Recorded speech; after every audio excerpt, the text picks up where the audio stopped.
ஓம்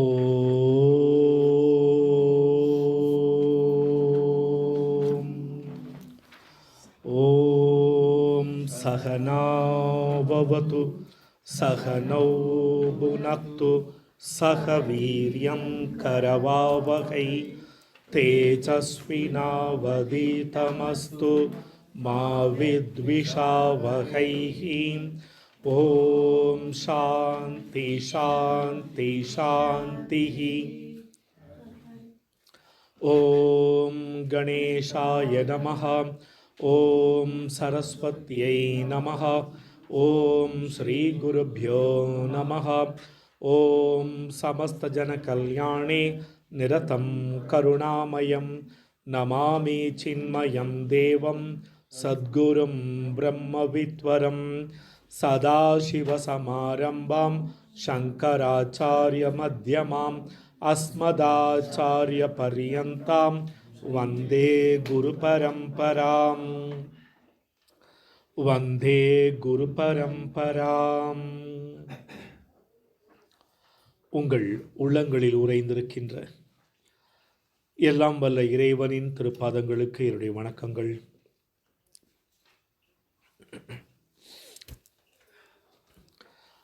இப்போ நாம் பார்க்க வேண்டியது மூன்றாவது சூத்திரம். மூன்றாவது சூத்திரம் சாஸ்திர யோனித்வாத். இதில் ரெண்டு வர்ணக்கம் இருக்கிறது. ஒன்று சர்வஜ்ஞத்துவ வர்ணக்கம். சர்வஜ்ஞ வர்ணக்கம் அது ஆறாவது வர்ணக்கம். ஏழாவது பிரமாண வர்ணக்கம்.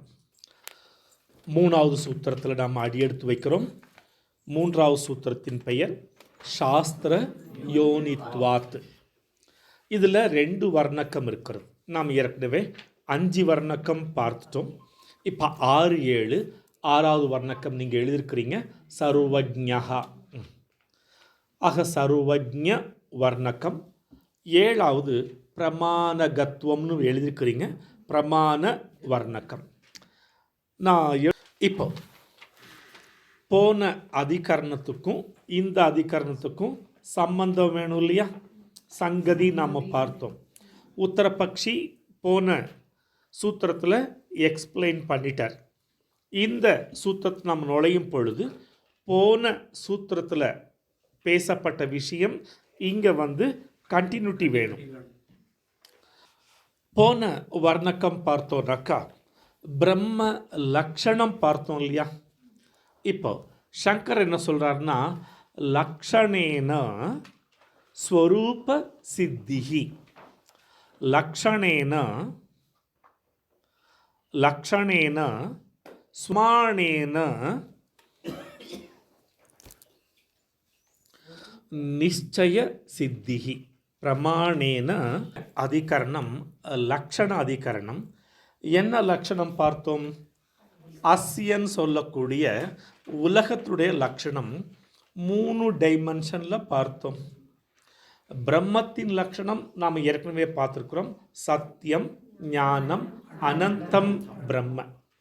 இப்போ போன மந்திரம் சூத்திரம் இந்த உலகத்திற்கு தோற்றம் யாரிடமிருந்து வந்ததுன்னு கேட்டால் தத் பிரம்ம, பிரம்மனிடமிருந்து வந்ததுன்னு அந்த சூத்திரத்தின் அர்த்தம் சொன்னது. நாமளும் விளக்கம் பார்த்தோம் எப்படி பிரம்மனிடமிருந்து இந்த சிருஷ்டி வந்ததுன்னு சொல்லி. ஆனால் எலாபரேட்டடாக நான் விளக்கம் கொடுக்கலை. ஒரு இடத்துல ஒரு கேப்பை விட்டு வச்சேன் நான். பிரம்மன் அதனுடைய நிழல் தான் மாயான்னு சொன்னோம். நிழல்னாக்கா இப்போ நம்ம சாயான்னு சொல்கிறோம் இல்லையா? நாம் புரிஞ்சிக்கிறதுக்காக சாயான்னு சொல்லப்பட்டது. உண்மையிலே நம்ம நிழல் மாதிரி காலு கீழே எங்கே போனாலும் வரும் அந்த மாதிரி அர்த்தம் எடுத்துக்கக்கூடாது. ஏன்னா பிரம்மனும் அனாதி, மாயையும் அனாதி. ரெண்டுமே அனாதின்னு சொல்லும் பொழுது மாயா செப்பரேட்டாக கிடையாது. பிரம்மன் மாயையை தன்னோட சேர்த்து வச்சுண்டு இந்த சிருஷ்டியை பண்ணலை. சிலந்தியை நாம் உதாரணம் பார்த்தோம். சிலந்தி தண்ணியிலிருந்தே எச்சியை கொண்டு வந்து வலைய பின்றதுன்னு சொல்லிட்டு, ஆக இந்த மாயா பிரம்மனை தவிர்த்து வேறு ஒன்று அல்ல. அப்போ அதுக்காகத்தான் அதை நாம் நிழல் சாயான்னு, இப்போ உங்கள் நிழல் உங்களை தவிர்த்து வேறு கிடையாது, முழுக்க முழுக்க உங்களை சார்ந்தது தான்.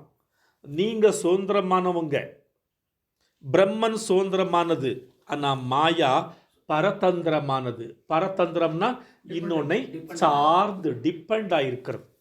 நம்ம நிழல் கூட நம்மளை டிபெண்ட் ஆகி தான் இருக்குது. ஆனால் நான் சுதந்திரமானவன், என் நிழல் என்ன சார்ந்திருக்கிறது. அது மாதிரி பிரம்மன் சுதந்திரமானவன், மாயை பிரம்மனை சார்ந்திருக்கிறது. அப்போ Brahman plus Maya is equal to Eswaran நாம் பார்த்தோம். ஈஸ்வரன் கிட்ட இருந்து தான் தன்மாத்திரைகள் வந்தது. தன்மாத்திரைகள்லேருந்து சூக்ஷ்ம பஞ்சபூதத்திலிருந்து, அதாவது தன்மாத்திரைங்கிறது nothing but subtle elements. Tanmatra is nothing but subtle elements.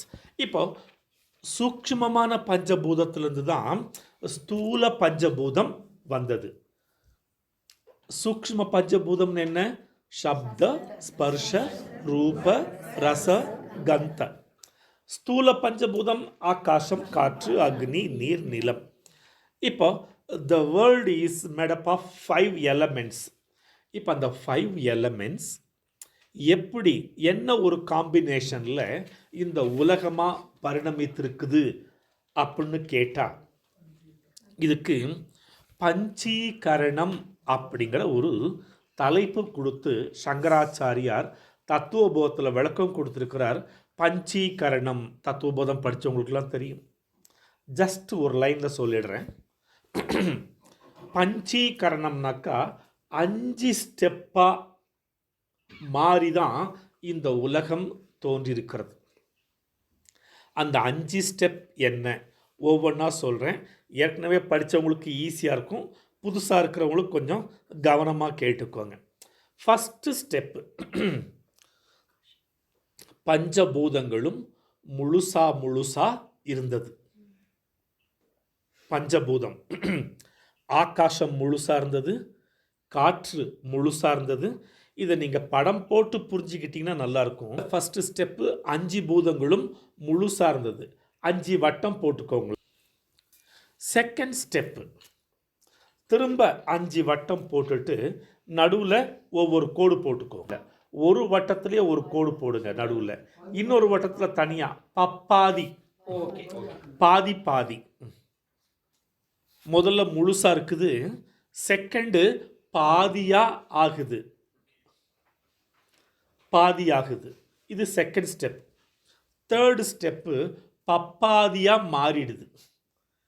பாதிக்கும் பப்பாதிக்கு என்ன வித்தியாசம்? பாதினா தண்ணில் தானாய் பாதியாகிறது, இது பாதியாகிறது. பப்பாதின்னு என்னன்னு கேட்டால்,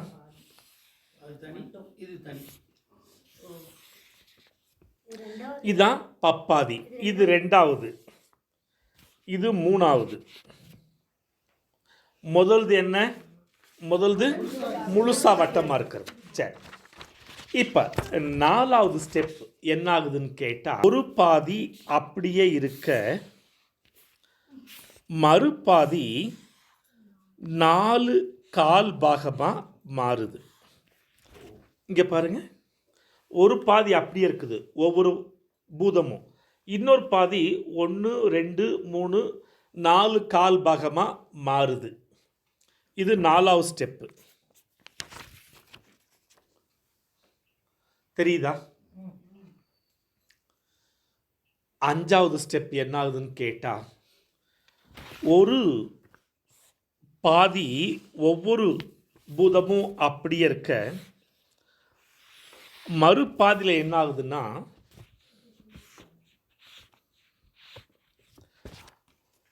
ஆகாசத்தில் இந்த 4 பாகம் இருக்கு இல்லைங்களா? உதாரணத்துக்கு ஆகாசம் இது. இந்த 4 பாகம் என்ன ஆகுதுன்னா, காற்றில் ஒரு கால் பாகம், அக்னியில் ஒரு கால் பாகம், நீரில் ஒரு கால் பாகம், நிலத்தில் ஒரு கால் பாகமாக மாறிடுது. அப்போ என்ன மிஞ்சிருக்குது? ஆகாசத்தில் பாதி மட்டும் மிஞ்சிருக்குது, மீதி பாதி மற்ற 4 பூதத்தில் போயிடுச்சு. ஆகாசத்தினுடைய பாதி அப்படி இருக்குது, 4 பிரிஞ்சது இல்லையா? ஒன்று காற்றில் போயிடுச்சு, 2வது அக்னியில் போயிடுச்சு, 3வது நீரில் போயிடுச்சு, இன்னொன்று நிலத்தில் போயிடுச்சு. அப்போ என்ன ஆகுது? ஆகாசம் பாதி மட்டும்தான் இருக்குது. இப்போ மற்ற 4 பூதத்தில் கால் பாகம் இருக்கு இல்லையா? காற்றிலிருந்து ஒரு கால் பாகம் இங்கே வந்து சேருது, அக்னியில் இருக்கிற கால் பாகம் இங்கே வந்து சேருது, நீரில் இருக்கிற கால் பாகம் இங்கே வந்து சேருது, நிலத்தில் இருக்கிற கால் பாகம் இங்கே வந்து சேரும் பொழுது என்ன ஆகுனாக்கா, ஆகாசம் எப்போவுமே முழுசா ஆகாசமாக இல்லை, ஆகாசத்தில் மற்ற 4 பூதங்களும் சேர்ந்திருக்கிறது. அப்படி பார்க்கும் பொழுது எந்த பூதமுமே முழுசா இல்லை. முதல்ல முழுசா இருந்தது, 2வது பாதியா பிரிஞ்சது, 3வது பப்பாதியா மாறிச்சு, 4வது பாதி அப்படி இருக்க மீதி பாதி 4 கால் பாகமாக மாறிச்சு, 5வது ஒவ்வொரு பூதத்தில் இருக்கிற 4 கால் பாகம் மற்ற 4 பூதத்தில் போய் சேருது. அப்போ என்னன்னாக்கா, அக்னியில் அக்னி மட்டும் இல்லை, அக்னியில் காத்தும் இருக்கு, அக்னியில் தண்ணியும் இருக்கு, அக்னியில் நிலமும் இருக்குது, ஆகாசம் இருக்குது. ஆகாசத்தில் ஆகாசம் மட்டும் இல்லை, ஆகாசத்தில் அக்னி இருக்குது, காத்தும் இருக்குது. இருக்கா இல்லையா? ஸ்பேஸில் காற்று இருக்கா இல்லையா? ஸ்பேஸில் அக்னி இருக்கா இல்லையா? இந்த ஜேம்ஸ் பாண்ட் படமெல்லாம் பார்த்தீங்கன்னா, ஜேம்ஸ் பாண்ட் ஸ்பேஸில் போயிட்டு சண்டையெல்லாம் போடுவார். சண்டை போட்டு கடைசியில் அங்கேருந்து ஒரு ராக்கெட் எடுத்துகிட்டு சொய்யன்னு கீழே வருவார். அந்த ராக்கெட் கீழே வரும்பொழுது பார்த்தீங்கன்னா அந்த முனையில் தீ பறக்கும். அப்போ space, only space is not there. அந்த ஸ்பேஸில் மற்றதும் இருக்கு. ஆகாசத்தில் அக்னி இருக்கு, நீர் இருக்கு, நிலம் இருக்கா? இந்த பூமியே ஆகாசத்துல இருக்குது. சரி, இந்த பூமியில் ஆகாசம் இருக்கா? தோண்டு, 100 அடி 500 அடி 600 அடி தோண்டினா என்ன வருது? போர் போட்டா என்ன வருது? ஸ்பேஸ் வருதா ஃபர்ஸ்ட், அப்புறம் காத்து வருதா? அந்த கை உள்ள விட்டா சூடு இருக்குதா? தண்ணி வருதா? அப்போ பூமியில் ஸ்பேஸ் இருக்கு, காத்து இருக்கு, தண்ணி இருக்குது. இப்படி தான் ஒவ்வொரு பூதத்திலையும் மற்ற 4 பூதங்களும் சேர்ந்து கலவையாகி விடுகிறது. அந்த கலவையிலிருந்து தான் இந்த உயிர்களெல்லாம் தோன்றுகிறது. காம்பினேஷன். இப்போ நாம் எல்லாரும் பார்த்தீங்கன்னா ஒவ்வொருத்தரும் பாருங்க, 5 பூதங்களின் கலவை தான். ஈக்குவலாவாக கலந்து வச்சிருக்கிறார் பகவான். 1-2 முருங்கைக்காய் மாதிரி இருக்குது, 1-2 பொள்ளங்காய் மாதிரி இருக்குது. ஸோ இந்த பஞ்சபூதங்கள் இந்த உலகமா இந்த உயிரினங்களா எப்படி மாறிடு கேட்டாக்கா, பஞ்சீகரணம் சொல்லக்கூடிய இந்த 5 ஸ்டெப்ஸ். ஃபர்ஸ்ட் ஸ்டெப்பு முழுசாக இருக்குது, செகண்ட் ஸ்டெப்பு பாதி, 3வது ஸ்டெப்பு பப்பாதி. ஓகே, பப்பாளின்னு சொல்லக்கூடாது, பப்பாதி. 4வது ஸ்டெப்பு ஒரு பாதி அப்படி இருக்க, மறுபாதி 4ஆக பிரியுது. 5வது ஸ்டெப்பில் பிரிஞ்ச 4 பாகம், ஒரு பூதத்தில் இருக்கிற 4 பாகம் மற்ற 4 பூதங்களில் போய் சேருது. அப்படி பார்க்கும் பொழுது என்ன ஆகுது? ஒவ்வொரு பூதத்திலையும் 5. இப்போ அதை வச்சுண்டு நம்மளை உருவாக்கி இருக்கிறார். ஓகே, நாம் ஏன் குண்டா இருக்கிறோம், முருங்கைக்காயாக இருக்கிறோம், பூசணிக்காயாக இருக்கோம்னாக்கா நம்முடைய கர்ம வினை. நம்ம கருவினைக்கு ஏற்ற மாதிரி நமக்கு வந்து உடம்பு அமையுது. கர்ம வினைக்கு ஏற்றா போல தான் இந்த உலகத்தில் கிட்டத்தட்ட 84 லட்சம் யோனிகள் இருக்கிறது. எத்தனை யோனிகள்? 84 lakhs ஆஃப் வெரைட்டி ஆஃப் ஜீவராசிகள். அதில் மனுஷன் மட்டும் 9 லட்சமா. நாம் நினைக்கிற மனுஷன் ஒரே மாதிரி கிடையாது. நம்மக்கிட்ட மட்டும் 9 லட்சம் வித்தியாசம் இருக்குது. கவனிச்சு பாருங்க. தமிழன் ஒரு மாதிரி இருப்பான், மலையாளி ஒரு மாதிரி இருப்பானா, கனடியன் ஒரு மாதிரி இருப்பானா, மணவாடு வேற மாதிரி இருக்குமா? அப்படியே அந்த பக்கம் போனா ஜப்பானீஸ்க்கு எது போறீங்க? நம்ம இங்கேயே போங்க, அசாம் போங்க, மேகாலயா போய் பாருங்க, அப்படியே மாறும். தாய்லாந்து, சீனா, மணிப்பூர், அப்படியே ஜப்பானு, வடகொரியா, தென்கொரியா மூஞ்சி, ஜெர்மன் மூஞ்சி, ரஷ்யன். இதில் 9 லட்சம் வெரைட்டி இருக்குது. தாவரங்கள் மட்டும் 11 லட்சங்கள் இருக்குது. தாவரங்கள் 84 லட்சங்களை சைவ சித்தாந்தம் பிரிக்கிறது. மனிதன் எத்தனை வகை, தேவர்கள் எத்தனை வகை, மிருகங்கள் எத்தனை வகை, பறவைகள் எத்தனை வகை, நீர்வாழ் உயிர்கள் எத்தனை வகைன்னு பிரித்து மொத்தம் 84 லட்சங்களை கொண்டு சேர்க்குது. அதனால்தான் மாணிக்க வாசகர் புல்லாய் பூடாய் புழுவாய் மரமாய் பல்விருகமாகி பறவையாய் பாம்பாய் கல்லாய் மனிதராய் பேயாய் கணங்களாய் வல்லசுரராகி செல்லா இத்தாவர சங்கமத்துள் எல்லா பிறப்பும் பிறந்திழைத்தேன். இப்போ இது எதுக்காக பார்த்தோம்? 84 லட்சம். அதுக்கு முன்னாடி ஏன் ஒருத்தர் மாதிரி இல்லை அப்படின்னாக்கா பெர்மெண்டேஷன். ஆக இங்கே சிருஷ்டி எப்படி வந்ததுன்னு கேட்டால், ஜன்மாதி தோற்றம் எப்படி வந்ததுன்னு கேட்டால் இப்படி தான் தோற்றம் வந்தது. லக்ஷணம் பேசிட்டோம் போன சூத்திரத்தில். அதை நிரூபணம் பண்ணணும்ல, நீ பாட்டுக்கு பேசிட்டு போனால் ப்ரூஃப் பண்ணு. அந்த ப்ரூஃப் பண்ணுறதுக்காகத்தான் இந்த சூத்திரம், 3வது சூத்திரம், சாஸ்திர யோனித்வாத். அப்போ போன சூத்திரத்துக்கும் இந்த சூத்திரத்துக்கும் கனெக்ஷன், சங்கதி இருக்குது. இப்போ பதக்ஷேதம் பார்த்துட்டு பதார்த்தம் பார்த்துடலாம். சாஸ்திர யோனித்வாத்.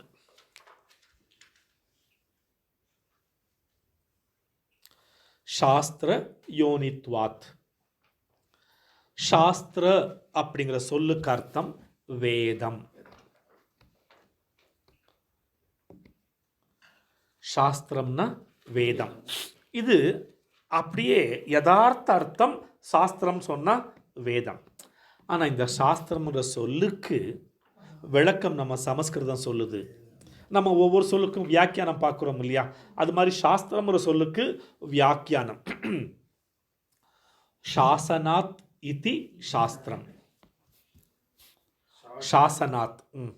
இதுவே மகிழ்மதியின் சாசனம். எங்கேயோ கேட்ட மாதிரி இருக்குல்ல? அப்பா நமக்கு அப்பப்போ சினிமா ஹெல்ப் பண்ணிடுது. ஓகே, இதுவே மகிழ்மதியின் சாசனம். சாசனாத் இது சாஸ்திரம். அங்க என்ன சொல்லுது?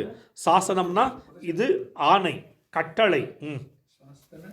சாசனாத் இதி சாஸ்திரம். கட்டளை இடுவதால் அதற்கு பெயர் சாஸ்திரம். சாசனாத் இதி சாஸ்திரம் சொன்னால் கட்டளை இடுவதால் அது சாஸ்திரம். சாஸ்திரம் கட்டளை இடுகிறது, வேதம். சத்யம் வத தர்மம் சர ஸ்வாத்யாயான் மா பிரமதஹ ஆச்சார்யாய பிரியந்தனமாஹ்ருத்ய பிரஜாதந்தும் மா வியவத்சேத்ஸீஹி சத்யான்ன பிரமதிதவ்யம் தர்மான்ன பிரமதிதவ்யம். ஆர்டர் போடுது.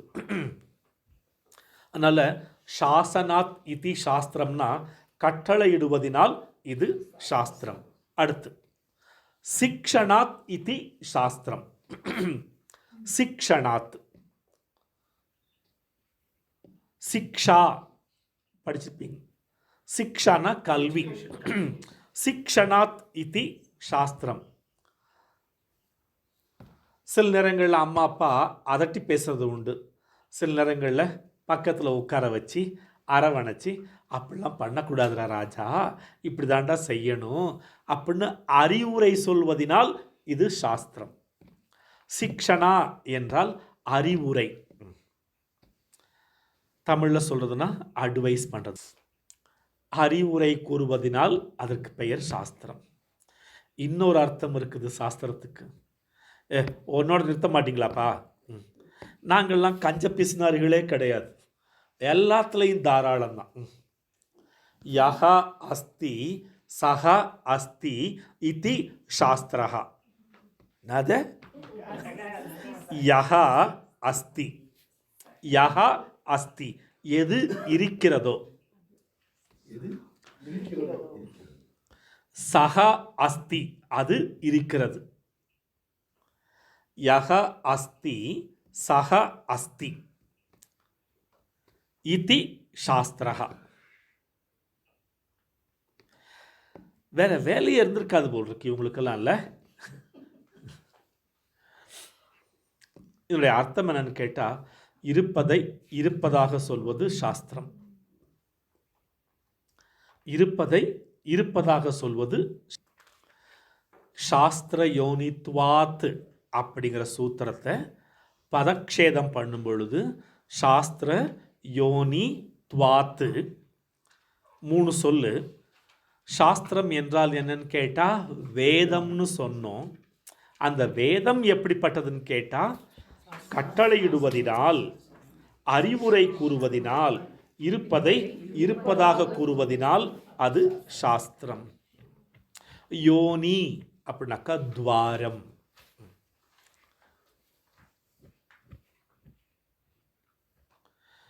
எதுக்கு துவாரம்? அறிவை பெரும் துவாரம், அறிவை பெறுவது, அல்ல அறிவை தரும். எதுனா சாஸ்திரம் அறிவை தருகிறது.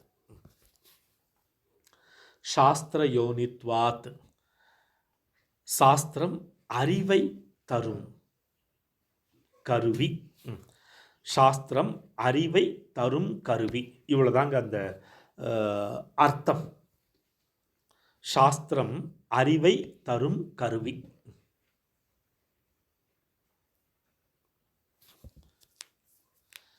நாம் சூத்திரத்தை பதக்ஷேதம் பண்ணிட்டோம், அதுக்கு பதார்த்தம் பார்த்துட்டோம், கம்ப்ளீட்டாக என்ன மீனிங்கும் பார்த்தாச்சு.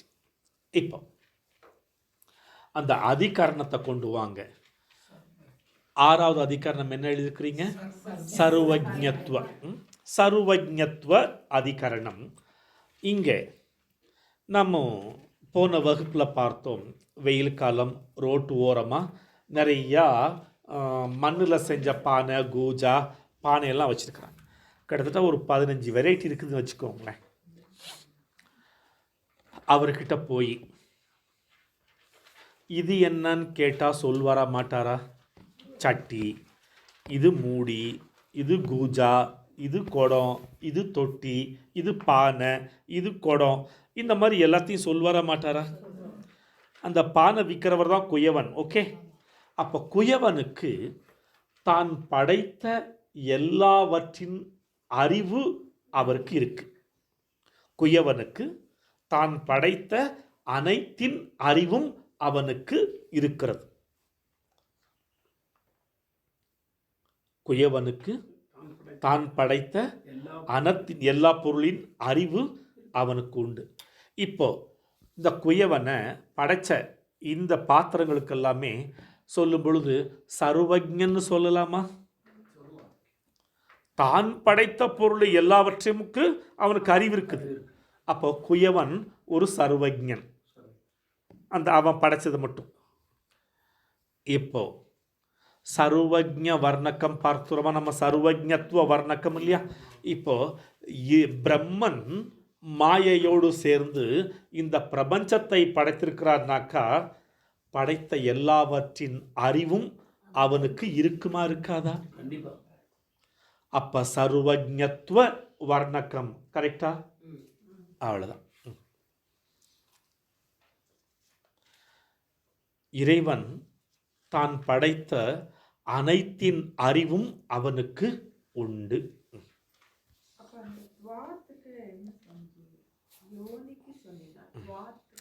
அதுக்கு தனியா மீனிங் இல்லை.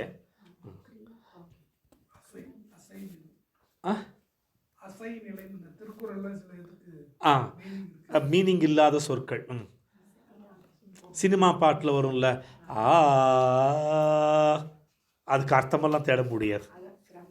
அது மாதிரி அனாவசிய சொல் எதுவும் வைக்க மாட்டாங்களே, தேவையில்லாத சொல் எதுவுமே வைக்க மாட்டாங்களே. ஆமா, அதுக்குதான் காரணம் இருக்கும்.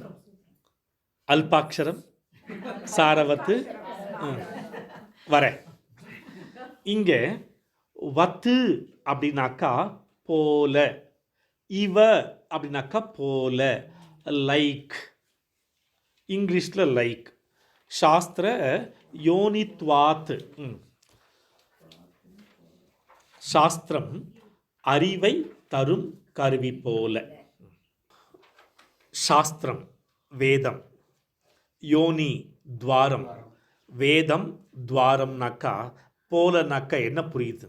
அதனால வேதம் அறிவை தரும் கருவி போல.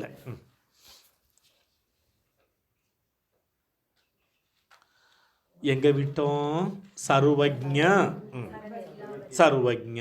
ஒரு குயவன் தான் படைத்த மண் பாண்டங்களை அனைத்தையும் அறிந்திருப்பது போல உலகை படைத்த இறைவன் அனைத்தையும் அறிந்தவனாகின்றான். சர்வஜ்ஞ. ஒரு ஸ்டெப் மேலே போய் ஒரு சில விஷயங்கள் பார்க்கலாம். பாணினி சமஸ்கிருதத்துக்கு இலக்கணம் எழுதினார். பாணினி சூத்திரம்னு உண்டு. பாணினி இலக்கணங்களை எழுதினார். இப்போ பாணினி சூத்திரம்னு அந்த இலக்கண புஸ்தகம் எழுதிக்கிறாரே, அதில் எழுதப்பட்ட விஷயங்கள் மட்டும்தான் அவருக்கு தெரியுமா, இல்லை அதையும் தாண்டி தெரியுமா?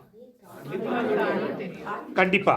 இப்போ நாம் கூட ஒரு புக்கு எழுதுகிறோன்னாக்கா புக்கில் எழுதப்பட்டது மட்டும் தெரியாது, அதை தாண்டியும் தெரியும். ஒரு புக்கு நாம் எழுதுனா கூட நிறையா தெரியும், எல்லாத்தையும் புக்கில் கொண்டு வர்றதில்ல, கம்மியாக தான் கொடுப்போம். எந்த ஒரு புக்கு ஒரு ஆத்தர் எழுதுகிறாருனாக்கா அந்த சப்ஜெக்டில் அந்த ஆத்தருக்கு புக்கில் சொல்லப்பட்டது சொல்லப்படாத விஷயமும். அப்போ இறைவன் இந்த உலகத்தை படைச்சிருக்கிறாருனாக்கா தெரிஞ்ச வரைக்கும் மட்டும்தான் படைக்கலை, தெரிஞ்சது நிறையா, அதை இங்கே பேசும்பொழுது கூட தெரிஞ்சது நிறையா, பேசுறது கம்மி. அது மாதிரி தான். அப்போ இங்கே சர்வஜ்ஞ அப்படின்னாக்கா அறிந்ததும் அறிந்ததற்கு அப்பாலும் அறிந்தவன் இறைவன், பிரம்மன்.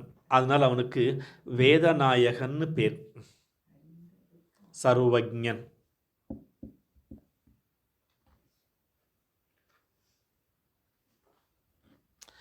சர்வஸ்ய சாஹம் ஹ்ருதி சந்நிவிஷ்டஹ மத்தஸ்மிருதிர் ஞானமபோஹனம் ச வேதைஷ்ச சர்வை அகமேவ வேத்யஹ வேதாந்த கிருத் வேத விதேவ சாஹம்.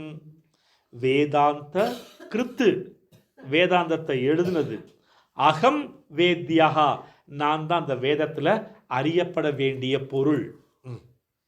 ஹிருதி சந்நிவிஷ்டஹ, சர்வஸ்ய அகம் ஹிருதி சந்நிவிஷ்டஹ, சர்வஸ்ய எல்லா ஜீவராசிகளும். யதோவா இமானி பூதானி ஜாயந்தே போன சூத்திரம். அப்போ சர்வாணி பூதானி ஹிருதி, ஹிருதயத்தில், சந்நிவிஷ்டஹா, நான் தான் இருக்கேன். இப்போ எல்லா ஜீவராசிகளுடைய இருதயத்தில் நான் தான் இருக்கேன். சர்வஸ்ய சாகம் ஹிருதி சந்நிவிஷ்டஹ மத்த ஸ்மிருதிர் ஞானம் அபோகனம் ச. மத்த என்னிடமிருந்தே, ஸ்மிருதி ஞாபகம், மறதி, அபோகனம்னு ஞாபகம், நினைத்தல், மறதி, இவையெல்லாம் என்னிடமிருந்தே வந்திருக்கிறது. ஆனால் நீங்கள் மறந்து போச்சுன்னு வச்சுக்கோங்களேன், அதுக்கு நீங்கள் பொறுப்பு இல்லை, அவன் சொல்லிடலாம், அவன் தான் பொறுப்பு. இது வரைக்கும் வருது, ஆனால் இதை தாண்டி வரமாட்டேன். உள்ள இருக்கு, ஆனால் வரமாட்டேங்குது. அதுக்கு யார் காரணம்னாக்கா அவன் தான் காரணம். பிரம்மா இல்லை, பிரம்மன். ஸ்மிருதி அபோகனம் ச வேதைச்ச சர்வை அகமேவ வேத்யா. எல்லா வேதங்களையும் அறிந்தவன் நானே. எல்லா வேதங்களையும் அறிந்தவன் மட்டுமில்லை, வேதத்தால் அறியப்பட வேண்டிய பொருளும் நானே. என்ன அகங்காரம் இல்லை அவருக்கு. வேதாந்த கிருத்து, வேதத்தை செய்தவனும் நானே. எல்லாருடைய ஹிருதயத்திலும் இருப்பவனும் நானே. அதனால் நாம் மற்றவங்கள வேணால் ஏமாற்றிடலாம், உள்ள இருக்கிறவனை அவனுக்கு தெரியாமல் எதையும் செய்ய முடியும். அதனால் தப்பு பண்ணுறோமா, ஏ பகவானே நான் தப்பு பண்ணுறேன், என்னை கூடிய சீக்கிரத்தில் இருந்து வெளியேற்றிரு, தொடர்ந்து என்னை தப்பு பண்ண வைக்காத, நான் அதுலேருந்து வெளியே வரணும், நீ தான் காப்பாற்றணும். அதுக்கு செய்யாமல் இருக்கலாமேன்னு லாஜிக் பேசலாம்.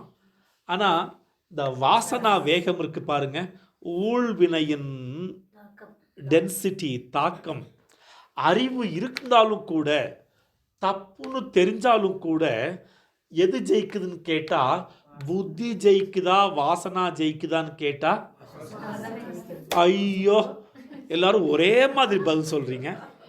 அனுபூதி சாமி, அனுபூதி. ஆத்மா அனுபூதி இருக்கோ இல்லையோ, வாசனா பூத்தி இருக்குது. எஸ். அதனால நமக்குள்ள என்ன இருக்குன்னு அவனுக்கு தெரியும். என்ன சர்வஸ்ய அகம் சந்நிவிஷ்டா, எல்லாருக்குள்ளேயும் நான் தான் இருக்கேன். அதனால் சில நேரங்களில் ஹானஸ்ட் டிசைப்பிள், ஹானஸ்ட் ஸ்டூடெண்ட்டு வாசனைக்கு அடிமையாக இருந்தான்னா, அதுலேருந்து விலகணும்னா ஹானஸ்ட்டாக அவன்கிட்ட சொல்லிடலாம், இந்த பார் தப்புன்னு எனக்கு தெரியுது, ஆனால் என்னால் செய்யாமல் இருக்க முடியல. அவனுடைய வேகம் ஜாஸ்தி இருக்குது. எங்க கோபம் வரும் பொழுது தப்புன்னு தெரியுமா தெரியாதா உங்களுக்கு? தெரிஞ்ச உடனே கபுக்குன்னு முழுங்கிட்டு நீங்கள் அப்படியே போயிட்டீங்களா? நான் நல்ல பிள்ளையா? அந்த அளவுக்கு கான்ஷியஸ் இல்லை. ஃபஸ்ட்டு ஸ்டெப்பு கோபம் வந்து கொட்டி தீர்த்ததுக்கப்புறம் தான் ஒரு சிலருக்கு நம்ம கோவிச்சிருக்கோம் இல்லை, ரொம்ப லோயர் லெவல். ஓகே, அங்கே கான்ஷியஸே இல்லை. தத்தி. ஒரு சிலருக்கு கோவில் காட்டும் பொழுது தான் என்ன தப்பு பண்ணிகிட்ருக்கேனே, கோவப்பட்டுருக்கேனேன்னு ஒரு ஞானம் வரும். ஆனால் கோபப்படக்கூடாதுன்னு திரும்ப திரும்ப நமக்கு நாமளே சொன்னோன்னு வச்சுக்கோங்களேன், அந்த கோபத்துக்கு உண்டான எண்ணம் வரும் பொழுதே தெரிஞ்சிடும் கோபம் வருது, உடனே இடத்த காலி பண்ணு, இல்லை 1 2 3 4 5 எண்ணு. அப்போல்லாம் அந்த ஞானம் வராது. கோபம் வரும்பொழுது 1 2 3 யார் எண்ணிட்டு இருப்பான்? ஒன்று பண்ணலாம், ஒரு வாட்டி கோவப்பட்டேன்னா 1000 ரூபாய் கோவில் உண்டியில் போடுவேன்னு சங்கல்பம் பண்ணிக்கோங்க. ஒரு வாட்டி 2 வாட்டி 1000 ரூபாய் போட்டிங்கன்னு வச்சுக்கோங்களேன். ஆனால் ஹானஸ்டாக இருக்கணும். ஓகே, கோவப்பட்டு அதனால் 1000 ரூபாய். 3 வாட்டி கோவம் வரும், வேணாம் பாக்கெட் காலி ஆகிடும், கோவமே படாமல் உண்டியில் போட்டுகிட்டே இருக்க வேண்டியதான். ஆனால் இது இல்லை ரெமடி. நமக்குள்ள அவேர்னஸ் அதிகமாக்கி மெடிடேஷன் மூலமாக நாம் நம்மளையே கவனித்து பழகினா மட்டும்தான் கோபத்திற்குண்டான சூழ்நிலை வரும் பொழுதே சிச்சுவேஷன் சரியில்லை, இங்கன்னா நானாக இருக்க மாட்டேன், பெட்டர் அவாய்ட் த சிச்சுவேஷன். கோபம் வரக்கூடிய சூழ்நிலை வரும் பொழுதே உள்ளுக்குள்ளே கான்ஷியஸ் ஆகிட்டேன்னு வச்சுக்கோங்களேன். ஓகே, நீ என்னன்னாலும் சொல்லு, நான் ரெடியாக இருக்கேன். ஓகே, நீ சொல்லு, நான் உள்ள. அடுத்தவங்க கோவப்படும் பொழுது நீங்கள் கான்ஷியஸாக நீங்களாக இருக்கிறது மட்டும்தான் சாத்தியம். அப்போ நீங்கள் எதிர்ப்பு தெரிவிக்கலன்னு வச்சுக்கோங்களேன், கோபம் ஆப்போசிட் சைடில் ஜாஸ்தியாக, அவங்க ஒரு கட்டையில் பேசி, நீங்கள் 2 கட்டையில் பேசி, அவங்க 3 கட்டையில் பேசி, நாம் 4 கட்டையில் பேசி, அதுக்கப்புறம் கைகலப்பு ஆகி வெட்டு குத்துரு போய் நிற்கும். சர்வஸ்ய அகம் சர்வஸ்ய ஹிருதி சந்நிவிஷ்டா, நான் எல்லாருடைய ஹிருதயத்திலும் இருக்கிறேன். சர்வஜ்ஞா அப்படிங்கிறதுக்கு சொல்கிறேன், ஒவ்வொருத்தருக்குள்ளேயும் அந்தர்யாமியாக இருந்து கொண்டு ஒவ்வொருவரை பற்றியும் முழுமையாக அறிந்தவன் இவன்தான். அப்போ ஒவ்வொரு ஜீவராசிக்குள்ளேயும் இருந்து ஒவ்வொரு ஜீவராசியும் நன்கு அறிந்தவன் மட்டுமல்ல, உலகத்தை படைத்து உலகத்தையும் நன்கு அறிந்தவன் பிரம்மன் தான். ஆக இங்கே இந்த வர்ணக்கம்ல என்ன கன்ஃபார்ம் பண்ண வரார்? பிரமாணத்தை ப்ரூவ் பண்ண வரார், சர்வஜன் அப்படின்னு சொல்லிட்டு. ஆக இங்கே சர்வஜத்வ வர்ணக்கம் சாஸ்திர யோனித்வாத் அப்படின்னு கேட்கும் பொழுது, சர்வஸ்ய சாகம் ஹிருதி சந்நிவிஷ்டா மத்த ஸ்மிருதிர் ஞானம் அபோகனம் ச வேதைச்ச சர்வை அகமேவ வேத்யா வேதாந்த கிருத்வேத விதேவ சாகம். 15th சாப்டர் அந்த ஒரு ஸ்லோகா இதுக்கு பதிலாக அமைகிறது. இதை பண்ணிட்டு இதை நிரூபணம் பண்ணணும் இல்லை, சர்வஜன் தான் கரெக்டு, அதை ப்ரூஃப் பண்ணணும் இல்லை. அதுக்கு நிர்ணய பிரமாணேன நிர்ணய சித்திகி லக்ஷணேன சொரூப சித்திகி. இப்போ எழுதுனீங்க இல்லையா, லக்ஷணத்தின் மூலமா சொரூபம் சித்தியாகுது, பிரமாணத்தின் மூலமா நிர்ணய சித்தியாகுது. சத்திய பிரமாணம்லாம் கிடையாது. ஓகே, பிரமாணங்கிற சொல்லுக்கு அவங்க வேற மாதிரி பயன்படுத்திக்கிறாங்க அரசியல்வாதிகள். வேதாந்தத்தில் 6 விதமான பிரமாணங்கள் இருக்கிறது. இப்போ நாம 7வது வர்ணக்கம் சொல்லணும் இல்லையா, பிரமாண வர்ணக்கம். இப்போ அதை பற்றி பார்க்க போகிறோம். இந்த சாஸ்திர யோனித்வாத் அப்படிங்கிற சூத்திரத்துக்கு பிரமாண வர்ணக்கம் என்ன எக்ஸ்பிளைன் பண்ணுது?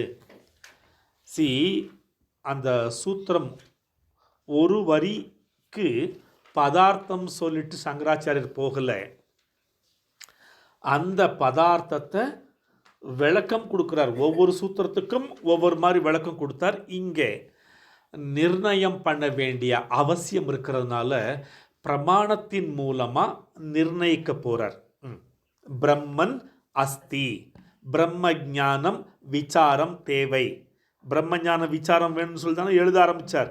அது அவசியங்கிறதுக்கு நிர்ணயம் பண்ண போகிறார். அதுக்கு பிரமாணம். இப்போ பிரமாணம் என்றால் என்ன? ஏற்கனவே பதில் பார்த்துருக்கிறோம். Anybody can say?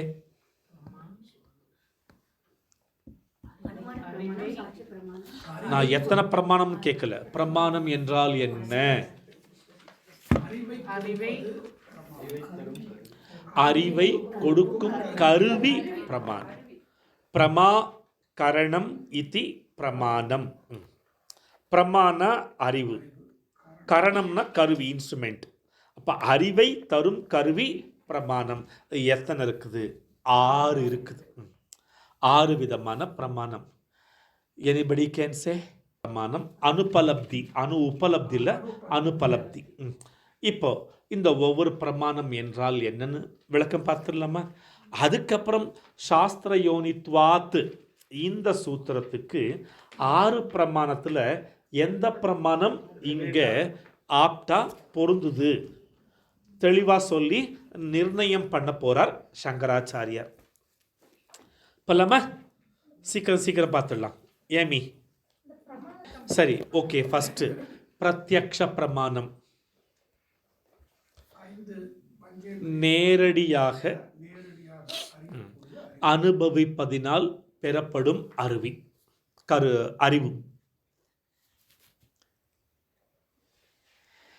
நேரடி அனுபவத்தின் மூலம் பெறப்படும் அறிவு பிரத்யக்ஷ பிரமாணம்.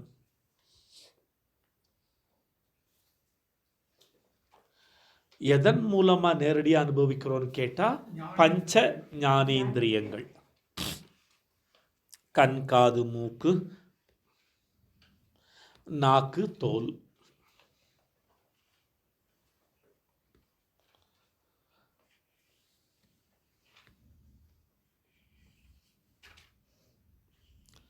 பிரத்யக்ஷ பிரமாணம் என்றால் என்ன?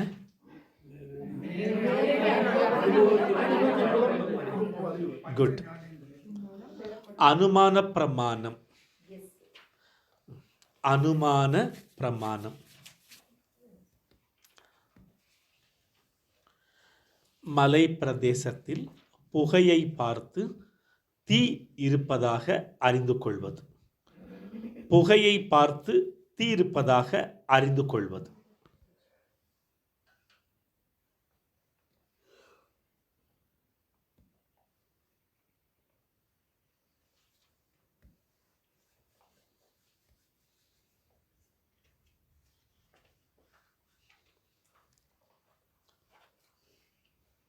அனுமான பிரமாணம் என்றால் என்ன?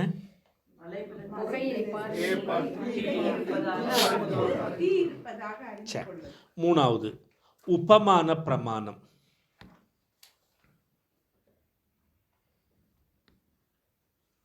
நீங்க நாளை மறுநாள் இங்க கோவிலுக்கு ட்ரிப் அடிக்கும் பொழுது டைசன் ஒன்று பார்ப்பீங்க, ஒரு மிருகத்தை.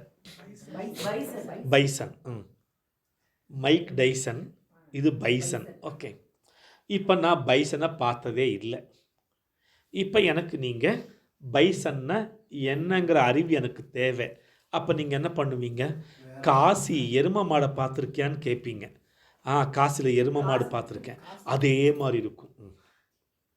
உபமான பிரமாணம். ஓ, காசி எரும மாடு மாதிரி இருக்கிறது தான் பைசன். உபமான பிரமாணம். ஒன்றை உதாரணமாக கூறி அறிந்து கொள்வது.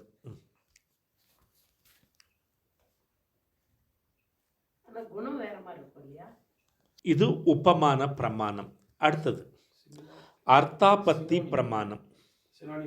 சப்த பிரமாணத்துக்கு அப்புறம் வரேன், கடைசியாக வரேன். ஏன்னா இங்கே ப்ரூஃப் பண்ணுறது சப்த பிரமாணத்தை வச்சுன்னு தான் நிர்ணயம் பண்ண போகிறோம்.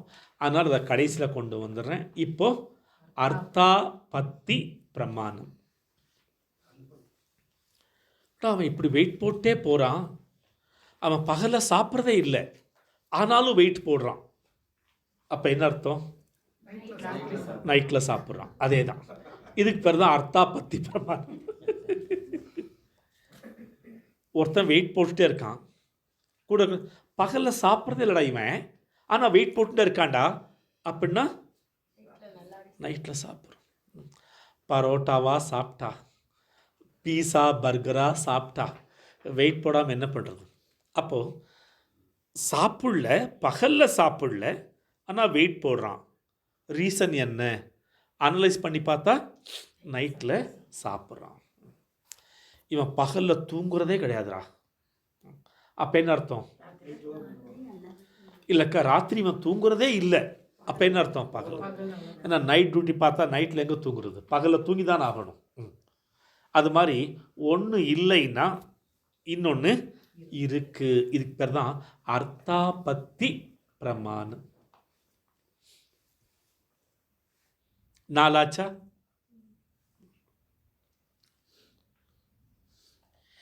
இவன் வேலைக்கே போக மாட்டேங்கிறான், ஆனால் செலவுக்கு மட்டும் காசு இருக்குது. எப்படிரா? அதுக்கு எத்தனையோ வழி இருக்குது. ஓகே, வேலைக்கு போகலை, ஆனால் செலவழிக்கிற காசு மட்டும் அடிக்கலாம். வீட்டில் இருந்து தெரியாமல் எடுக்கலாம். ஓகே, எத்தனையோ வழி இருக்குது. இது அர்த்தாபத்தி. இப்போ அடுத்தது அனுபலப்தி பிரமாணம். அனுபலப்தினாக்கா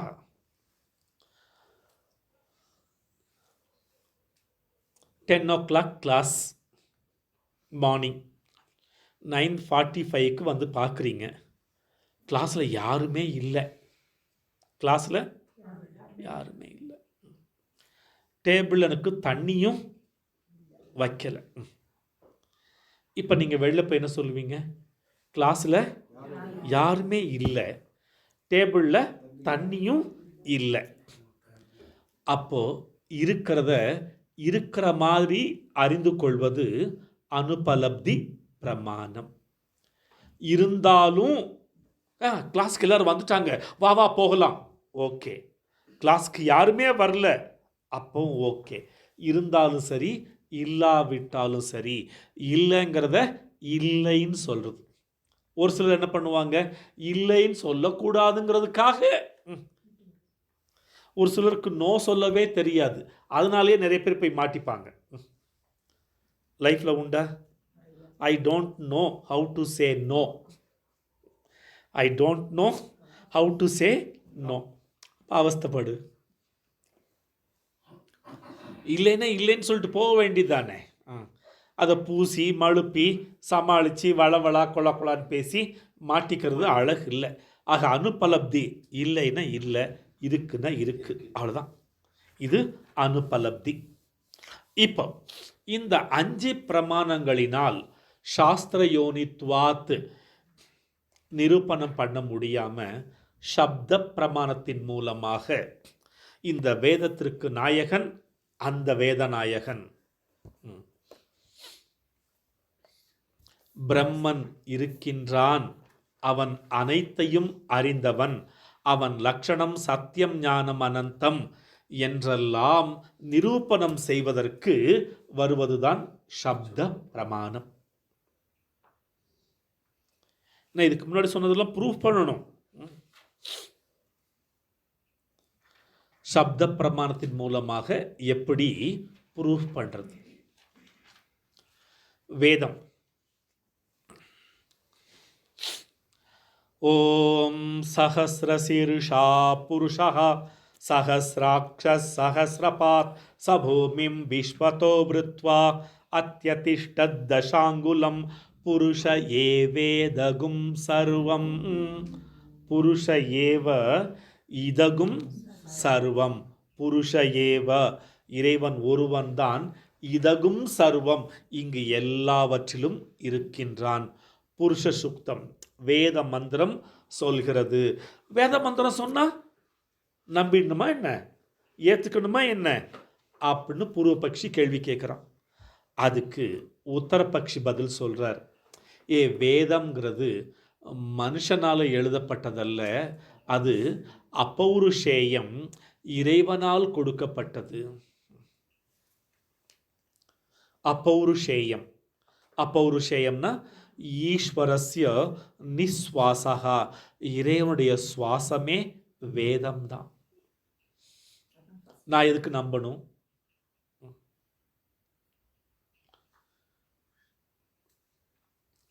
நீ நம்பணுமா வேண்டாமங்கிறது நீ முடிவு பண்ணிக்கோ.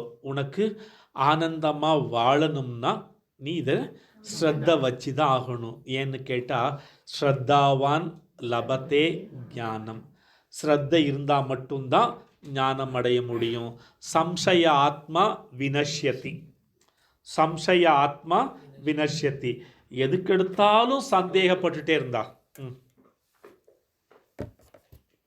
சந்தேக புயல் அடிச்சா அதில் சந்தோஷ பூ உதிரும். டிஆர் அட சந்தேகம் வந்தாலே சந்தோஷம் போச்சு. அப்போ ஸ்ரத்தாவான் லபத்தே ஞானம். நீ ஸ்ரத்தை கொள். எதுக்கு? ஏற்கனவே ஸ்ரத்த வச்சவங்க தான் இந்த ஞானத்தை அடைஞ்சிருக்கிறாங்க. யார் இருக்காங்க? எக்கச்சக்கமானவங்க இருக்கிறாங்க.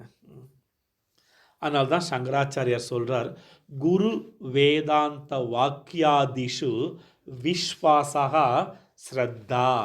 ஸ்ரத்தாவான் லபத்தே ஞானம். எதில் ஸ்ரத்த வைக்கணும்னா குருவின் வார்த்தையிலும் வேதாந்தத்தின் வார்த்தையிலும் ஸ்ரத்தை வைக்க வேண்டும். ஏன் 2ல் வைக்க சொல்கிறாங்க அப்படின்னு கேட்டால், வேதம் சொன்ன வார்த்தையை குருமார்கள் அனுபூதியில் அனுபவிக்கிறாங்க. குருமார்கள் எதை அனுபவிச்சாங்களோ அதை தன் மாணவர்களுக்கு சொல்லி தர்றாங்க. அப்போ வேதம் ஒரு சப்தம், குரு அனுபூதியை எக்ஸ்பிரஸ் பண்ணுறதும் சப்தம், சப்த பிரமாணம். நான் என்லைட்டன் ஆயிட்டேங்கிறத நான் அனுபவத்திலிருந்து பேசும் பொழுது அந்த சப்தத்தை வச்சு தான். சும்மா ஒரு மனுஷன் சாதாரணமாக இருந்தான்னா அவன் என்லைட்டன் மாஸ்டரா இல்லை பைத்தியக்காரனான்னு தெரியாது. ஏன்னா பைத்தியக்கார மாதிரி தான் என்லைட்டன் மாஸ்டர்ஸ் இருப்பாங்க. பாலவத்து. அப்புறம் இன்னொன்று பைத்தியக்காரனுக்கு என்ன சொல்லுவாங்க? உன்மத்தவத்து. உன்மத்தன்னா பைத்தியம், உன்மத்தவத்துனா பைத்தியக்காரன் போல. பாலவத்து, பாலன்னாக்கா குழந்தை, பாலவத்துனா குழந்தையை போல.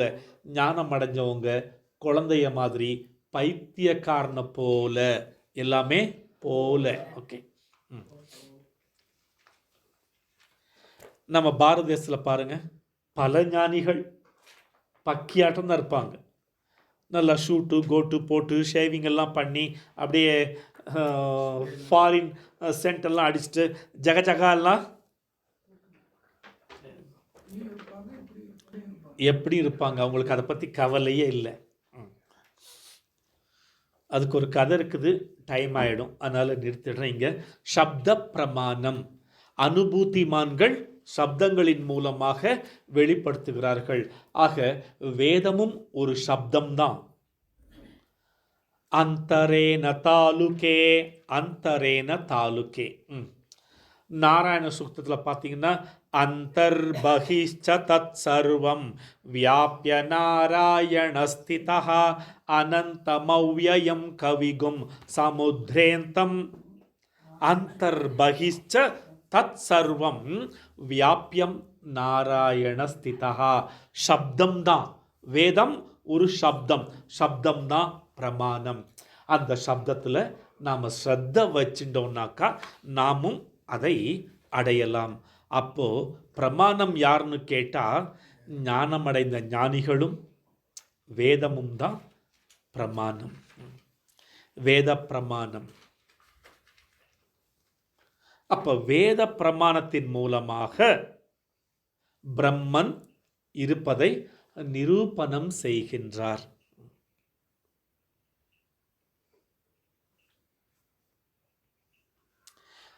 ஈஸ்வரஹா அஸ்திங்கிறது ஒரு சாதாரண ஞானம். ஈஸ்வரஹா அஸ்மி அப்படிங்கிறது விசேஷ ஞானம். ஈஸ்வரஹா அஸ்திங்கிறது நம்ம எல்லாருக்குமே இருக்குது, சாதாரண ஞானம். ஈஸ்வரஹா அஸ்மி அகம், சிவோகம் சிவோகம் மனோபுத்யஹங்கார சித்தானி நாகம் சிதானந்தரூப சிவோகம் சிவோகம் அகம் சிவஹா. இது விசேஷ ஞானம். இது அடைகிறதுக்கு சப்தம்தான் பிரமாணம். வேதம் சொல்கிறதுல ஸ்ரத்த வேணும், குருமார்கள் சொல்கிறதுலையும் ஸ்ரத்த வேணும். சப்தம்தான் பிரமாணம். இதை சயின்ஸ் மூலமாலாம் ப்ரூவ் பண்ண முடியாது. எல்லா விஷயத்தையும் சயின்ஸில் ப்ரூவ் பண்ண முடியாது. ஒருத்தர் தலைவலின்னு போகிறாரு, டாக்டர் வந்து அந்த ஸ்கேன் எடுத்துட்டு வா, இந்த ஸ்கேன் எடுத்துட்டு வான்னு சொல்கிறாங்க. கொண்டு வந்து கிளிக் பண்ணி லைட்டெல்லாம் போட்டு பார்த்துட்டு எல்லாத்தையும் செக் பண்ணிவிட்டு நல்லா தான் இருக்குது, உனக்கு தலைவலிலாம் ஒன்றும் இல்லை போ அப்படிங்கிறாங்க. தலைவலி வலிக்கிறவன் என்ன சொல்லுவான்? தலை வலிக்குதியா? இல்லை பார் ஒன்றுமே இல்லை. இப்போ எது நிஜம்? தலை இருக்குது. ஓகே, தலையே இல்லை. இல்லை, ஸ்கேனில் ஒன்றுமே காட்டல, ஆனால் எனக்கு வலிக்குதே. இப்போ எதில் உண்மை? தலை வலிக்கல, அவஸ்தைப்படுறான் பாருங்க, அவனுக்கு தான் தெரியும். ஸ்கேனில் காட்டலை. இப்போ சயின்ஸா அனுபூத்தியா? அதே தான். இங்கே சப்த பிரமாணத்தின் மூலமாக ஆத்மானுபூதி அடைந்தவர்கள் சயின்ஸ்லாம் காட்ட முடியாது, ஸ்கேனில் காட்ட முடியாது, இசிஜிலையும் காட்ட முடியாது. ஓகே, அப்போது பிரமாணம் நிர்ணயம் பண்ணுறாங்க. ஆக பிரமாண நிர்ணய சித்தி இங்கே நிகழ்கிறது. எதன் மூலமாக? சாஸ்திர யோனித்வாத். வேதம் அறிவை தரும் கருவியின் மூலமாக பிரம்மன் நிரூபணம் ஆகின்றார். வேதம்தான் பிரமாணம், சாஸ்திரம்தான் பிரமாணம். ஹிந்து மதம், சனாதன தர்மம் எதன் அடிப்படையில் போயிட்டுருக்குது? வேதம் தான், சாஸ்திரம் தான், சாஸ்திரத்தின் அடிப்படையில் தான் போயிட்டுருக்கிறது. நம்ம வேதத்தையும் சாஸ்திரத்தையும் விட்டுட்டு தான் தோன்றித்தனமாக எனக்கு தோணுனதெல்லாம் சொன்னேன்னு வச்சுக்கோங்களேன், கேட்பாங்க. அவர் போயிட்டார்னா, அந்த மாஸ்டர் போயிட்டார்னா அதுக்கப்புறம் அந்த ஆர்கனைசேஷன்ஸ் நிற்கிறது இல்லை. வேதத்தை பிரமாணமாக வச்சுண்டு எந்த ஒரு ஸ்பிரிச்சுவல் ஆர்கனைசேஷன் இயங்கிட்டு இருக்குதோ அது மட்டும்தான் லாங் டேர்முக்கு வர முடியும். ராமகிருஷ்ணா மிஷன் 100 வருஷமாக சர்வைவ் ஆகிட்டு இருக்குது. காரணம் பிகாஸ் ஆஃப் வேதத்தை ஆதாரமாக வச்சுண்டு ராமகிருஷ்ணா மிஷன் போயிட்டுருக்குது. சின்மியா மிஷன் 75வது வருஷம் அடுத்தது. மாஸ்டர் போயாச்சு, அடுத்த மாஸ்டர் போயாச்சு. நிற்கிறதுக்கு காரணம் வேத பிரமாணம். அமிர்தாந்தமயி நிற்கும் வேதத்தை பிரமாணமாக வச்சுட்டு இருக்கிறதுனால. ஆனால் தமிழ்நாட்டிலே ஒரு சில ஆர்கனைசேஷன் வேதத்தை பிரமாணமாக வச்சுட்டு இல்லாமல் அந்த மாஸ்டரை மையமாக வச்சுட்டு ஒரு ஆர்கனைசேஷன் நடக்கும். அந்த மாஸ்டர் இருக்கிற வரைக்கும். நான் பேர் சொல்ல விரும்பலை, பட் எக்ஸாம்பிளுக்காக சுட்டி காட்டுறேன். ஓகே, அந்த மாஸ்டர் இருக்கிற வரைக்கும் நல்லாயிருக்கும். அந்த மாஸ்டர் போயாச்சுன்னு வச்சுக்கோங்களேன், இருக்கிடம் தெரியாமல் போயிடும். பிகாஸ் ஆஃப் வேதத்தை சார்ந்து இருக்க வேணும்.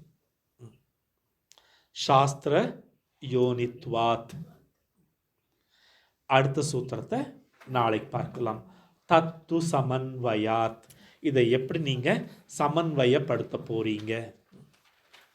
இதில் தான் சங்கரர் நிறையா பேரை கூப்பிட்டு வச்சு நீ சொல்கிற கருத்து சரியில்லை, நீ சொல்கிற கருத்து சரியில்லை, க்ஷணிக்கவாதிகள், சூனியவாதிகள், பிரபாகர மதம், பட்ட மதம், குமரில பட்டர்னு ஒருத்தர் இருந்தார்.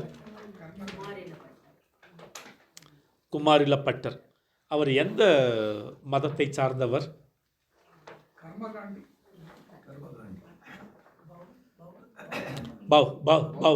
பௌத்த மதத்தை சார்ந்தவர் தான்.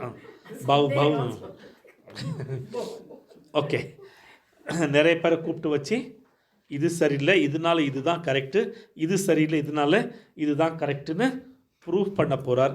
தத் சமன்வயாத். அத்வைத்தம் தான் அல்டிமேட் அப்படின்னு ஸ்தாபிதம் பண்ண போகிறார். அதனால் சங்கரரை அத்வைத்தவாதின்னு சொல்லுவாங்க. அதை நம்ம கடைசியாக நாளைக்கு பார்க்கலாம். ஓம் பூர்ணமத பூர்ணமிதம் பூர்ணாத் பூர்ணமுதச்யதே பூர்ணஸ்ய பூர்ணமாதாய பூர்ணமேவாவசிஷ்யதே. ஓம் சாந்தி சாந்தி சாந்தி. ஹரிஹி ஓம்.